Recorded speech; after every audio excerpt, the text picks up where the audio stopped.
அன்பார்ந்த இறைமக்களே, கிறிஸ்துவின் மறுப ஜெபக்குழுவின் வாயிலாக இன்று உங்களை சந்திப்பதில் நான் பெரும் மகிழ்ச்சி அடைகிறேன். மக்களை, சந்தோஷமாக இருக்கீங்களா? நிறைவாக இருக்கீங்களா? மகிழ்ச்சியாக இருக்கீங்களா? மன அமைதியாக இருக்கீங்களா?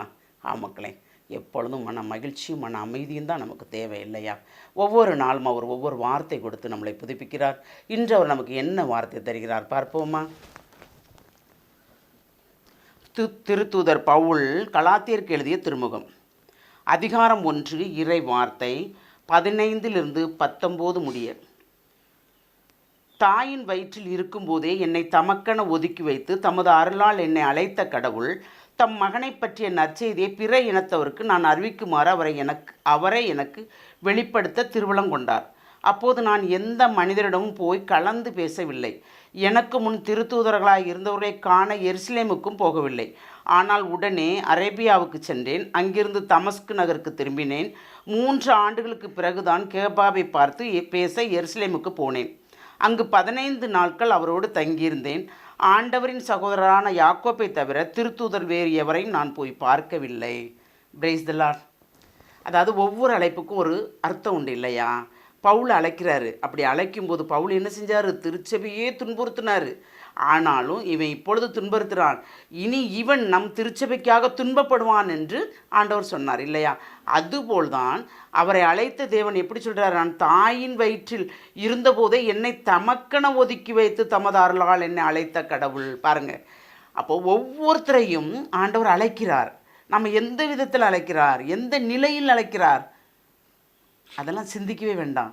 வயதானவங்களா, வயது முதிர்ந்தவங்களா, எந்த நிலையிலும் இறைவன் அழைக்கலாம். ஏனென்றால் அவர் பணிக்கென்று அவர் ஒதுக்கும்போது, அவர் தேர்ந்தெடுக்கும் போது அவர் அழைப்புக்கு நாம் சரி என்று சொல்ல வேண்டும். அப்படி சொல்லும்போது தான் நமக்கு ஒரு நிறைவான ஆசிரியர் உண்டு இல்லையா? அந்த ஆசிரியரை தான் அருளால் என்னை அழைத்தார் என்று சொல்கிறார்.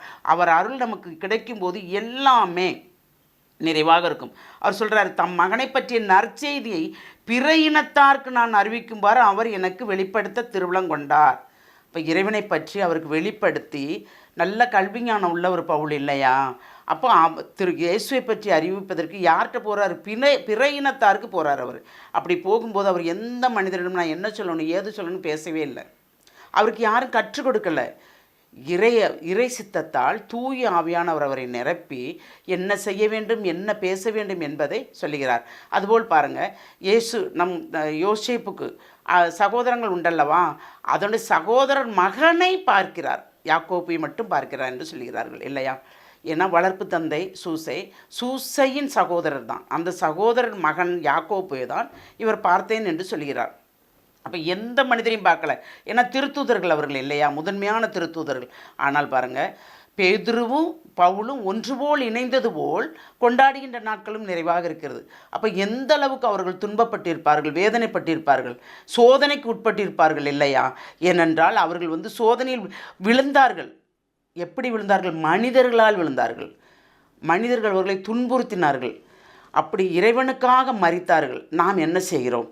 ஒரு சின்ன காரியம் நடக்கலைன்ன உடனே நாம் அப்படியே புலம்புறோம். இது நடக்கலையே, அது நடக்கலைன்னு சொல்லி புலம்புறோம்.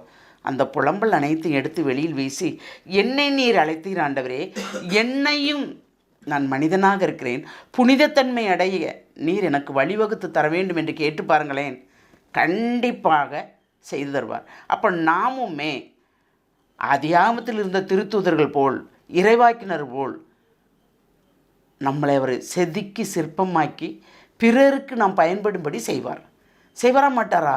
செய்வார். ஏனென்றால் நாம் எந்த நிலையில் இருக்கிறோம், எப்படி இருக்கிறோம் என்பது நமக்கு தெரியும், இறைவனுக்கும் தெரியும்.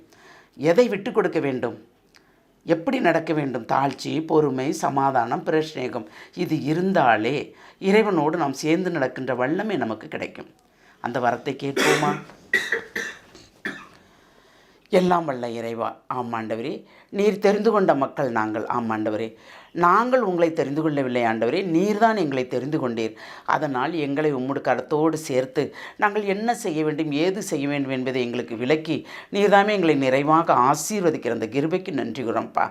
எது நடந்தாலும் ஏற்றுக்கொள்கின்ற மனப்பக்குவத்தை கொடுத்து எல்லாமே உம்முடைய தேவ சித்தம் என்று நாங்கள் எடுத்துக்கொள்ளும்படி தேவரீர் ஆசீர்வதியும். உம்முடைய திட்டம் இல்லாமல் எதுவும் நடக்காது என்று நாங்கள் விசுவசிக்கிறோம், நம்புகிறோம்.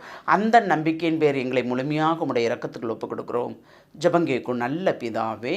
ஆமேன், ஆமேன், ஆமேன்.